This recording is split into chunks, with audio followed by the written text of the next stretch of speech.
ആകാശവാണി. നമസ്കാരം. പ്രാദേശിക വാർത്തകൾ വായിക്കുന്നത് സോഫിയ ഡാനിയൽ.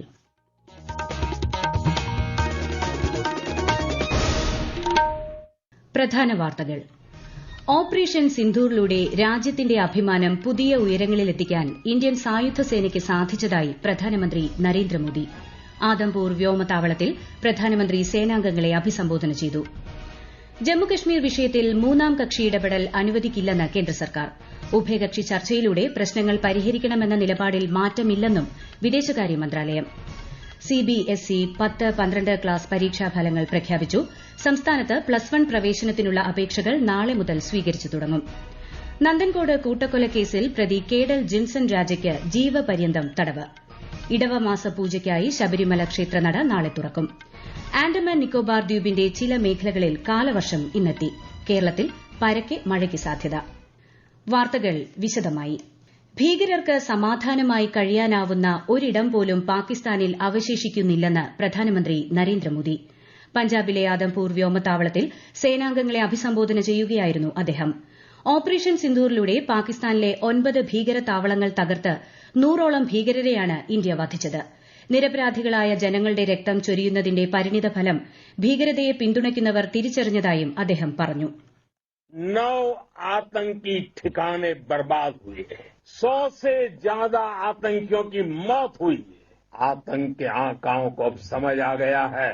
भारत की ओर नजर उठाने का एक ही अंजाम होगा, तबाही. भारत में निर्दोष लोगों का खून बहाने का एक ही अंजाम होगा, विनाश और महाविनाश. ഓപ്പറേഷൻ സിന്ദൂറിലൂടെ രാജ്യത്തെ സംരക്ഷിച്ച സായുധ സേനയുടെ ധീരതയെ പ്രധാനമന്ത്രി പ്രശംസിച്ചു. രാജ്യത്തിന്റെ അഭിമാനം പുതിയ ഉയരങ്ങളിലെത്തിക്കാൻ സേനാ വിഭാഗങ്ങൾക്ക് സാധിച്ചതായും അദ്ദേഹം പറഞ്ഞു. പാകിസ്ഥാന്റെ അഭ്യർത്ഥന പ്രകാരമാണ് ഈ സൈനിക നടപടി ഇന്ത്യ താൽക്കാലികമായി നിർത്തിവച്ചത്. എന്നാൽ പാക് പ്രകോപനം വീണ്ടും ഉണ്ടായാൽ ഉചിതമായ മറുപടി നൽകുമെന്നും ശ്രീ മോദി വ്യക്തമാക്കി. पाकिस्तान में ऐसा कोई ठिकाना नहीं है जहां बैठकर आतंकवादी चैन की सांस ले सके. हम घर में घुसकर मारेंगे और बचने का एक मौका तक नहीं देंगे. और हमारे ड्रोन्स, हमारी मिसाइलें, उनके बारे में तो सोचकर पाकिस्तान को कई दिन तक नींद नहीं आएगी. ഇന്ന് രാവിലെ ആദംപൂർ വ്യോമതാവളത്തിലെത്തിയ പ്രധാനമന്ത്രി സേനാംഗങ്ങളോടൊപ്പമുള്ള ചിത്രങ്ങളും സമൂഹമാധ്യമത്തിൽ പങ്കുവച്ചു. ഇന്ത്യ പാകിസ്ഥാൻ വെടിനിർത്തലിന് ശേഷം ഇതാദ്യമായാണ് പ്രധാനമന്ത്രി വ്യോമതാവളം സന്ദർശിക്കുന്നത്. ജമ്മുകശ്മീർ വിഷയത്തിൽ മൂന്നാം കക്ഷി ഇടപെടൽ അനുവദിക്കില്ലെന്ന് കേന്ദ്ര സർക്കാർ. ജമ്മുകശ്മീരുമായി ബന്ധപ്പെട്ട ഏതൊരു പ്രശ്നവും ഇന്ത്യയും പാകിസ്ഥാനും ഉഭയകക്ഷി ചർച്ചയിലൂടെ പരിഹരിക്കണമെന്ന ഇന്ത്യൻ നിലപാടിൽ മാറ്റമില്ലെന്നും വിദേശകാര്യ വക്താവ് രൺധീർ ജയ്സ്വാൾ വാർത്താസമ്മേളനത്തിൽ പറഞ്ഞു. As you are aware, we have a long-standing national position that any issues pertaining to the Union territory of Jammu and Kashmir have to be addressed by India and Pakistan bilaterally.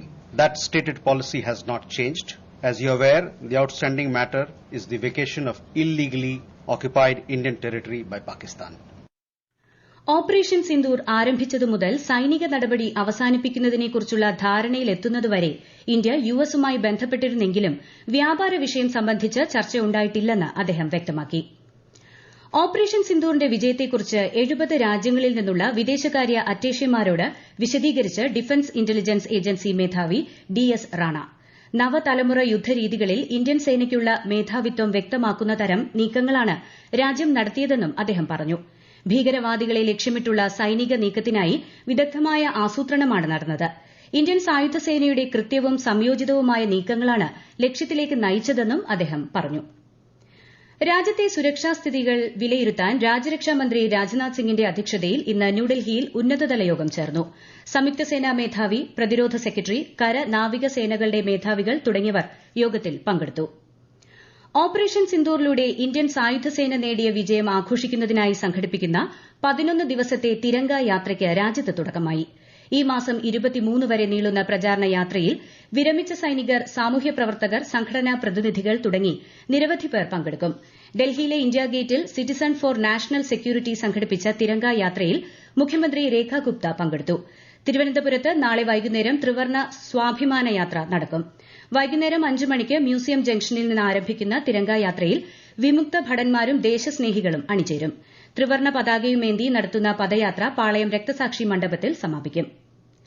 ജമ്മുകശ്മീരിലെ ഷോപ്പിയാൻ ജില്ലയിൽ വനമേഖലയിലുണ്ടായ ഏറ്റുമുട്ടലിൽ സുരക്ഷാസേന 3 ഭീകരരെ വധിച്ചു. Lashkar E Taiba TRF അംഗങ്ങളായ ഭീകരരാണ് വധിക്കപ്പെട്ടതെന്നാണ് പ്രാഥമിക നിഗമനം. സുക്രൂക്കെല്ലാർ വനമേഖലയിൽ ഭീകരരുണ്ടെന്ന രഹസ്യ വിവരത്തിന്റെ അടിസ്ഥാനത്തിൽ കരസേനയും പോലീസും CRPFും നടത്തിയ സംയുക്ത നീക്കത്തിനിടെയാണ് വെടിവയ്പുണ്ടായത്. നടപ്പ് സാമ്പത്തിക വർഷത്തിൽ രാജ്യത്തിന്റെ പ്രതിരോധ ബജറ്റ് 6.81 ലക്ഷം കോടി രൂപയായി വർദ്ധിച്ചതായി കേന്ദ്ര സർക്കാർ. 2013-14 കാലയളവിൽ ഇത് 2.53 ലക്ഷം കോടി രൂപയായിരുന്നു. തന്ത്രപരമായ പരിഷ്കാരങ്ങൾ, സ്വകാര്യ മേഖലയുടെ പങ്കാളിത്തം, നവീകരണം എന്നിവ ആഗോളതലത്തിലെ വിശ്വസനീയ പ്രതിരോധ കയറ്റുമതി രാജ്യമാക്കി ഇന്ത്യയെ മാറ്റിയതായും പ്രതിരോധ മന്ത്രാലയം വ്യക്തമാക്കി. CBSE 10-12 ക്ലാസ് പരീക്ഷാഫലങ്ങൾ പ്രഖ്യാപിച്ചു. 12ാം ക്ലാസ്സിൽ 88.39ഉം 10ാം ക്ലാസ്സിൽ 93.66ഉമാണ് വിജയശതമാനം. 2 പരീക്ഷകളിലും പെൺകുട്ടികളാണ് മികച്ച പ്രകടനം കാഴ്ചവച്ചത്. തിരുവനന്തപുരം, വിജയവാഡ മേഖലകളാണ് പരീക്ഷാ മികവിൽ ഏറ്റവും മുന്നിൽ. 2 പരീക്ഷകളിലും വിജയശതമാനം മുൻ വർഷത്തേക്കാൾ വർദ്ധിച്ചിട്ടുണ്ട്. പരീക്ഷാഫലം CBSEയുടെ ഔദ്യോഗിക വെബ്സൈറ്റിൽ ലഭ്യമാണ്. സംസ്ഥാനത്ത് +1 പ്രവേശനത്തിനുള്ള അപേക്ഷകൾ നാളെ മുതൽ സമർപ്പിക്കാം. പൂർണ്ണമായും ഓൺലൈനാണ് പ്രവേശന നടപടികൾ. ഈ മാസം 20 വരെയാണ് അപേക്ഷ നൽകാൻ അവസരം. 24-ന് ട്രയൽ അലോട്ട്മെന്റ് നടക്കും. ജൂൺ 2, 10, 16 തീയതികളിലായാണ് 1 മുതൽ 3 വരെ ഘട്ടങ്ങളിലെ അലോട്ട്മെന്റ്. ജൂൺ 18-ന് ക്ലാസുകൾ ആരംഭിക്കും. ഈ വാർത്തകൾ ആകാശവാണിയിൽ നിന്ന്. ആകാശവാണി വാർത്തകളും വാർത്താധിഷ്ഠിത പരിപാടികളും all India radio news Thiruvananthapuram YouTube ചാനലിലും all India radio news Thiruvananthapuram Facebook പേജിലും AR News_ തിരുവനന്തപുരം ഇൻസ്റ്റഗ്രാം അക്കൌണ്ടിലും AR News_TVM X ഹാൻഡിലും ലഭ്യമാണ്. നന്ദൻകോട് കൂട്ടക്കൊലക്കേസിൽ പ്രതി കേഡൽ ജിൻസൺ രാജയ്ക്ക് ജീവപര്യന്തം തടവ് ശിക്ഷ വിധിച്ച് തിരുവനന്തപുരം സെഷൻസ് കോടതി. 15 ലക്ഷം രൂപ പിഴയും പ്രതി നൽകണം. കൊലക്കുറ്റം, തെളിവ് നശിപ്പിക്കൽ ഉൾപ്പെടെയുള്ള കുറ്റങ്ങൾ തെളിഞ്ഞതായി കോടതി വ്യക്തമാക്കി. 2017 ഏപ്രിലാണ് മാതാപിതാക്കളും സഹോദരിയുമടക്കം കുടുംബാംഗങ്ങളായ 4 പേരെയാണ് കേഡൽ കൂട്ടക്കൊല ചെയ്തത്. പ്രതിക്ക് വധശിക്ഷ നൽകണമെന്നായിരുന്നു പ്രോസിക്യൂഷൻ ആവശ്യം. ജീവപര്യന്തം തടവിനു പുറമെ വീട് കത്തിച്ചതിനും തെളിവ് നശിപ്പിക്കലിനുമായി 8 വർഷം അധിക തടവും കോടതി ശിക്ഷിച്ചു. കോഴിക്കോട് കനാൽ സിറ്റി പദ്ധതി നിർമ്മാണം അടുത്ത വർഷം ആരംഭിക്കുമെന്ന് മുഖ്യമന്ത്രി പിണറായി വിജയൻ. സർക്കാരിന്റെ 4ാം വാർഷികത്തോടനുബന്ധിച്ച് നടന്ന ജില്ലാതല യോഗത്തിൽ ചോദ്യങ്ങൾക്ക് മറുപടി നൽകുകയായിരുന്നു മുഖ്യമന്ത്രി. 14 മീറ്റർ വീതിയിൽ നിർമ്മിക്കുന്ന കനാൽ സിറ്റിക്കായി 10 ഏക്കർ ഭൂമി ഏറ്റെടുക്കും. 1118 കോടി രൂപ ചെലവഴിച്ച് നടപ്പാക്കുന്ന പദ്ധതി 3 വർഷം കൊണ്ട് പൂർത്തീകരിക്കുമെന്നും മുഖ്യമന്ത്രി പറഞ്ഞു. ബേപ്പൂർ തുറമുഖത്തിന്റെ വികസനവും സർക്കാരിന്റെ പരിഗണനയിലുണ്ടെന്ന് അദ്ദേഹം വ്യക്തമാക്കി. അതിദരിദ്രർ ഇല്ലാത്ത മാലിന്യമുക്തമായ സംസ്ഥാനമായി കേരളം മാറുകയാണെന്ന് മന്ത്രി MB രാജേഷ്. ജനങ്ങൾക്ക് ലഭ്യമായ നേട്ടങ്ങൾ ആഘോഷിച്ചുകൊണ്ടാണ് സംസ്ഥാന സർക്കാരിന്റെ 4ാം വാർഷികം ആഘോഷിക്കുന്നതെന്നും മന്ത്രി കണ്ണൂരിൽ പറഞ്ഞു. ലൈഫ് മിഷൻ പദ്ധതിയിലും പ്രധാൻമന്ത്രി ആവാസ് യോജനയിലും മികച്ച പ്രവർത്തനം കാഴ്ചവച്ച തദ്ദേശ സ്ഥാപനങ്ങളെയും പദ്ധതിക്കായി ഭൂമി സൌജന്യമായി നൽകിയവരെയും ആദരിക്കുന്ന ചടങ്ങ് ഉദ്ഘാടനം ചെയ്യുകയായിരുന്നു മന്ത്രി. കുടുംബാരോഗ്യ കേന്ദ്രങ്ങളിൽ ആഴ്ചയിൽ 2 ദിവസം പ്രത്യേക ക്യാൻസർ സ്ക്രീനിംഗ് ക്ലിനിക് പ്രവർത്തിക്കുമെന്ന് ആരോഗ്യമന്ത്രി വീണ ജോർജ്. ക്യാൻസർ പ്രതിരോധത്തിനും ബോധവൽക്കരണത്തിനും ചികിത്സയ്ക്കുമായി ആരോഗ്യവകുപ്പ് നടപ്പിലാക്കി വരുന്ന ആരോഗ്യം ആനന്ദം അകറ്റാം അർബുദം ജനകീയ ക്യാൻസർ ക്യാമ്പയിൻ ശക്തിപ്പെടുത്തുന്നതിന്റെ ഭാഗമായാണ് ഇത്. പുരുഷന്മാർക്കും സ്ക്രീനിംഗ് സംവിധാനം ഉണ്ടായിരിക്കും. എല്ലാവരും സ്ക്രീനിംഗിൽ പങ്കെടുത്ത് ക്യാൻസർ ഇല്ല എന്ന് ഉറപ്പാക്കണമെന്ന് മന്ത്രി അഭ്യർത്ഥിച്ചു. BPL വിഭാഗക്കാർക്ക് പൂർണ്ണമായും സൌജന്യമായിട്ടാണ് പരിശോധന. APL വിഭാഗക്കാർക്ക് മിതമായ നിരക്കിലാണ് പരിശോധനാ സൌകര്യം ഒരുക്കിയിരിക്കുന്നത്. അഭിരുചിക്കും താൽപര്യത്തിനും ഇണങ്ങുന്ന തുടർ പഠന മേഖലകൾ തിരഞ്ഞെടുക്കുന്നതിനുള്ള അവസരമാണ് ഫോക്കസ് പോയിന്റ് ഓറിയന്റേഷൻ പ്രോഗ്രാമെന്ന് മന്ത്രി വി ശിവൻകുട്ടി. ദിശ കരിയർ +1 ഫോക്കസ് പോയിന്റിന്റെയും അധ്യാപക സംഗമത്തിന്റെയും സംസ്ഥാനതല ഉദ്ഘാടനം തിരുവനന്തപുരത്ത് നിർവഹിക്കുകയായിരുന്നു അദ്ദേഹം. സംസ്ഥാനത്തെ മുഴുവൻ ഹയർ സെക്കൻഡറി സ്കൂളുകളിലും 10ാം ക്ലാസ് പാസായ വിദ്യാർത്ഥികൾക്കുള്ള ഓറിയന്റേഷൻ പ്രോഗ്രാമാണ് ഫോക്കസ് പോയിന്റ്. വിദ്യാർത്ഥികളെ സഹായിക്കുന്നതിന് എല്ലാ ഹയർ സെക്കൻഡറി സ്കൂളുകളിലും പരിശീലനം ലഭിച്ച ഒരു അധ്യാപകൻ കരിയർ ഗൈഡായി പ്രവർത്തിക്കും. ഇടവമാസ പൂജയ്ക്കായി ശബരിമല ക്ഷേത്രനട നാളെ വൈകുന്നേരം 4-ന് തുറക്കും. നാളെ പൂജകളൊന്നും തന്നെ ഉണ്ടായിരിക്കില്ല. 19-നാണ് പൂജകൾ പൂർത്തിയാക്കി നട അടയ്ക്കുക. രാഷ്ട്രപതിയുടെ സന്ദർശനം ഒഴിവാക്കിയതിനാൽ 18നും 19നും തീർത്ഥാടകർക്ക് വെർച്വൽ ക്യൂ ബുക്കിംഗ് അനുവദിച്ചിട്ടുണ്ട്. ലോകത്തിലെ ഏറ്റവും വലിയ ചരക്ക് കപ്പൽ ശൃംഖല MSC ഐറിന ക്ലാസിലെ രണ്ടാമത്തെ കപ്പൽ MSC മിഷേൽ കപ്പല്ലിനി വിഴിഞ്ഞത്ത് നങ്കൂരമിട്ടു. ഇന്നലെ വൈകുന്നേരത്തോടെയാണ് കപ്പൽ വിഴിഞ്ഞം തീരത്ത് എത്തിയത്. കൂടുതൽ വിവരങ്ങളുമായി ആകാശവാണി തിരുവനന്തപുരം ജില്ലാ പ്രതിനിധി രജു കോലിയക്കോട്. കഴിഞ്ഞ മാസം വിഴിഞ്ഞം തുറമുഖത്തെത്തിയ MSC ഐറിന ക്ലാസിലെ MSC തുർക്കിക്ക് ശേഷമുള്ള രണ്ടാമത്തെ കപ്പലാണ് MSC മിഷേൽ കപ്പല്ലിനി. ഇതുവരെ വിഴിഞ്ഞം തുറമുഖത്തെത്തുന്ന 302ാമത്തെ കപ്പലും കൂടിയാണ് മിഷേൽ. 399.9 മീറ്റർ നീളവും 61.3 മീറ്റർ വീതിയുമുള്ള കപ്പല്ലിനിക്ക് 24,346 TEU ശേഷിയുണ്ട്. 4000-ഓളം കണ്ടെയ്നറുകളാണ് മിഷേൽ വിഴിഞ്ഞത്തിറക്കുന്നത്. സിംഗപ്പൂരിൽ നിന്നാണ് കപ്പല്ലിനി വിഴിഞ്ഞത്തെത്തിയത്. കണ്ടെയ്നറുകൾ ഇറക്കിയ ശേഷം ഇന്ന് ഖാനയിലെ ടെമ പോർട്ടിലേക്ക് കപ്പല്ലിനി യാത്ര തിരിക്കും. അടിയന്തര ഘട്ടങ്ങളിൽ സർക്കാർ ഏജൻസികളെയും തദ്ദേശ സ്വയംഭരണ സ്ഥാപനങ്ങളെയും ദുരന്ത നിവാരണ പ്രവർത്തനങ്ങളിൽ സഹായിക്കാൻ രാജ്യവ്യാപകമായി മേര യുവഭാരത് സിവിൽ ഡിഫൻസ് വോളണ്ടിയർമാരെ തിരഞ്ഞെടുക്കുന്നു. പ്രകൃതി ദുരന്തങ്ങൾ, അപകടങ്ങൾ, അപ്രതീക്ഷിത സാഹചര്യങ്ങൾ എന്നിവ നേരിടാൻ പരിശീലനം ലഭിച്ച യുവാക്കളുടെ സന്നദ്ധ സേന രൂപീകരിക്കുകയാണ് ലക്ഷ്യം.